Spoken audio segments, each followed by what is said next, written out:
Evan McMullin has reemerged. He's running for Senate in the state of Utah against incumbent Mike Lee. And amazingly, he could win. He could actually win. Now, if McMullin does win, his vote could very well give Democrats control of the U.S. Senate. How did this happen? How is this possible, you wonder? It doesn't make sense. Utah is a conservative, highly Republican state. Evan McMullin has the same politics and worldview as Pete Buttigieg. He is a liberal Democrat.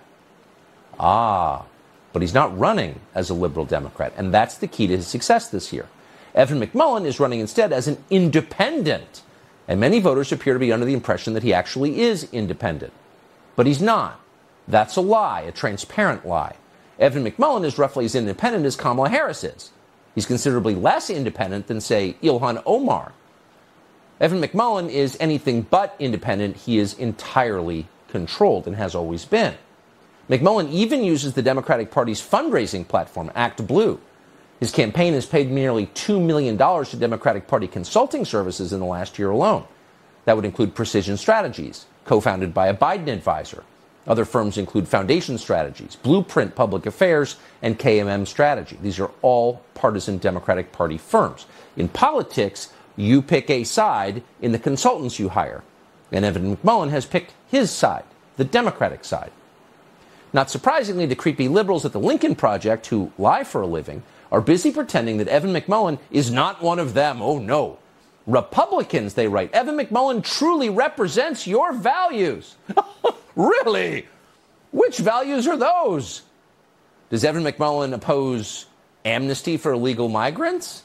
Does he oppose race-crazed teachers' unions? Does he oppose even Tony Fauci? No, of course not. Evan McMullin is fully on board with every anti-family scheme the Democratic Party has dreamed up over the last decade. As a supposedly faithful Mormon, he can't even acknowledge that Roe v. Wade was a bad decision.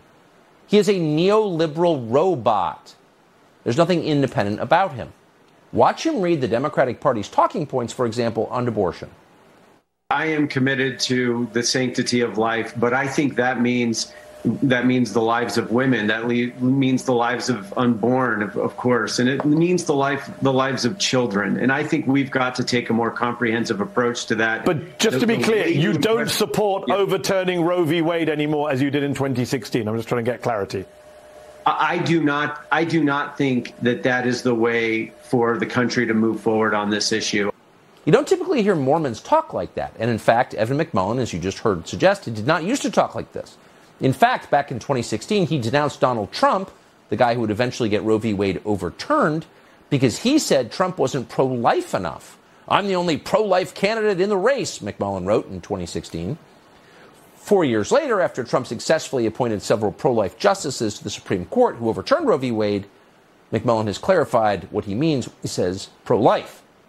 Turns out being pro-life has nothing to do with protecting children. Here's what McMullin said, quote, "You aren't actually pro-life if you can't say Black Lives Matter." Oh, right. Black Lives Matter, which is an explicitly pro-choice organization. Are you following all this?